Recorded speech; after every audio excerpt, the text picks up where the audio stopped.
Chief Minister pick continues. Former Gujarat Chief Minister Vijay Rupani and Finance Minister Nirmala Sitharaman have been appointed as observers by the BJP. Now, sources have confirmed to NDTV that the name is likely to be announced today. Juhi Jadhav joins us with more details. Juhi, what are you picking up from the ground?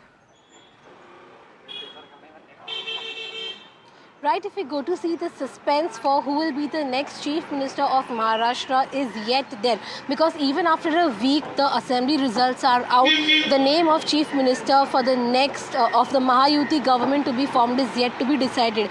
The sources have said that the next Chief Minister's face will be of Devendra Fadnavis, who will take his oath ceremony for the second time on 5th of December and in the presence of Prime Minister Narendra Modi at Azad Maidan. Today an important decision have been taken from the central BJP, that is the observers for Maharashtra BJP, that is Vijay Rupani, who is the ex-Chief Minister of Gujarat, and Finance Minister Mrs. Nirmala Sitharaman have been appointed as the observers, and they will come to Mumbai by today late night or tomorrow in the morning, and they will select the group leader who will represent the BJP party in the assembly.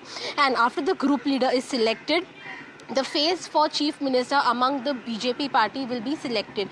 As of now, Devendra Fadnavis's name is confirmed for the Chief Minister's face, but yet the name is to be finalized, and once these observers have a meeting with the MLAs, with 132 MLAs, the name will be finalized, and after the name is finalized, a final meeting along with the Mahayuti leaders, that is caretaker Chief Minister Eknath Shinde and Deputy Chief Minister Ajit Pawar, along with Deputy Chief Minister Devendra Fadnavis, all the three leaders will sit together and have a discussion and finalize the name. And after the name is finalized in these 2 to 3 days, the Chief Minister will take oath ceremony on 5th of December in the presence of Prime Minister Narendra Modi. So yes, the name is in suspense, but strongly the name that is suggested, that is coming in front for Chief Minister, is of Devendra Fadnavis. Right, Juhi. Thanks for that. Let's